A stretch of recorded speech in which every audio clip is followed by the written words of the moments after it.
Good morning. আপনারা সবাই কেমন আছেন? আশা করছি ভালো আছেন। আমরাও এখানে ভালো আছি। এখানে সকালে মায়ের চা করা হয়ে গেছে, মায়ের জন্য ব্ল্যাক টি আর পাপার জন্য মিল্ক টি। মা তো কখনোই মিল্ক টি খায় না, অ্যাসিডিটির প্রবলেমের জন্য সবসময়তেই ব্ল্যাক টি নেয়। আর এদিকে পাপাও সকালবেলা মার্কেট থেকে সবজি নিয়ে চলে এসেছে।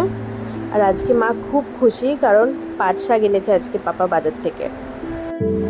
এইটা মায়ের সব থেকে ফেভারিট শাক। আগে সেরকম একটা পাওয়া যেত না এখানে, তবে এই কয়েক বছর হলো এখানে পাওয়া যায়। এটার সাথে মা অল্প করে কলমি শাকও দেয়, দিয়ে দুটোকে একসাথে ভাজে। তবে আমার সব থেকে কলমি শাকটা খেতেই বেশি ভালো লাগে। আজকে মা ভাইকে পুজোটা করে নিতে বলেছে, কিন্তু এইদিকে দেখুন আদিতি এসে ভাইকে আসন থেকে নামিয়ে দিয়ে ও নিজে বসে পড়েছে। ও নাকি পুজো করবে এখন।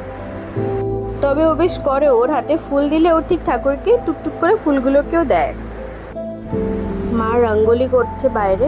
আমাদের তো রোজেরই রঙ্গোলি করে প্রদীপ বসানো হয় বাইরে, তো রঙ্গোলিটা তো ভাই করতে পারে না, তাই রঙ্গোলিটা মা করে দিচ্ছে। আর এদিকে ভাই পুজো জোগাড়গুলো করছে, পুজোয় বসবে বলে। আর মায়ের রঙ্গোলি করা হয়ে গেছে। আজকে বিকালে একটু ফুচকা বানানো হচ্ছে। আসলে এখানে তো এরকম বাঙালি ফুচকা খুব একটা পাওয়া যায় না, ওই সব ঘুগনি টুগনি দিয়ে বানায়, তাই সবসময় ভালো লাগে না ওরকম ফুচকা খেতে। তাই তখনই এরকম বাঙালি ফুচকা খেতে ইচ্ছা করে, ঘরেই বানিয়ে নিই আমরা। সেরকম খুব একটা কিছু না, ইজি। এই মশলাটাই মেন, এর মধ্যে থাকে জিরে, ধনে, শুকনো লঙ্কা আর গোলমরিচ, আর কিছু সেরকম লাগে না। আর আমাদের এখানে এরকম ফুচকার প্যাকেট কিনতে পাওয়া যায়, তো এরকম প্যাকেট নিয়ে দিই ব্যাস। বাকি তো সব ঘরোয়া ইনগ্রিডিয়েন্টসই থাকে এর মধ্যে।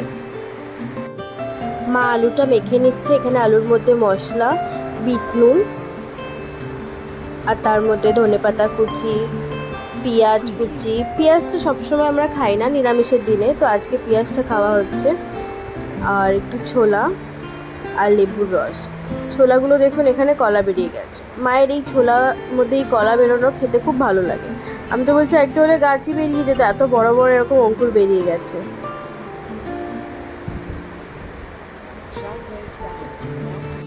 এখানে মায়ের আলুটা প্রায় মাখা হয়ে গেছে, এর মধ্যে একটু লেবুর রস দিয়ে আবার ভালো করে একটু মেখে নিচ্ছে।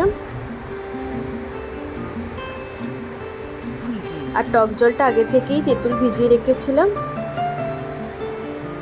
আমার এখানে ফুচকা রেডি হয়ে গেছে, এবার মা আমাকে বানিয়ে দিচ্ছে, আমি খাবো।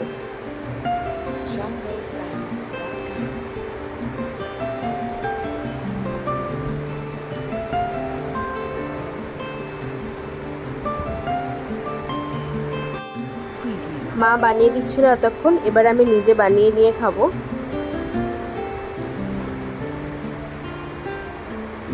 ওয়াও! যত যেখানের ফুচকাই খাই, কলকাতার ফুচকা ইজ দ্য বেস্ট।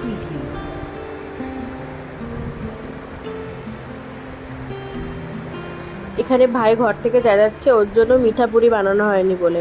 ও টকটা খেতে পারে না, ওর জন্য আলাদা করে মিষ্টি চাটনি বানিয়ে ওকে দিতে হয়।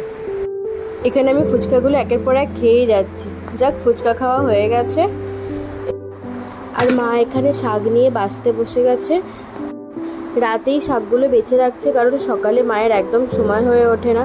আর পাট শাক তো খুব নিখুঁতভাবে বাছতে হয়, একটা একটা করে, তো প্রচুর সময় লেগে যায়। সেই জন্য মা রাতেই বেছে রাখে।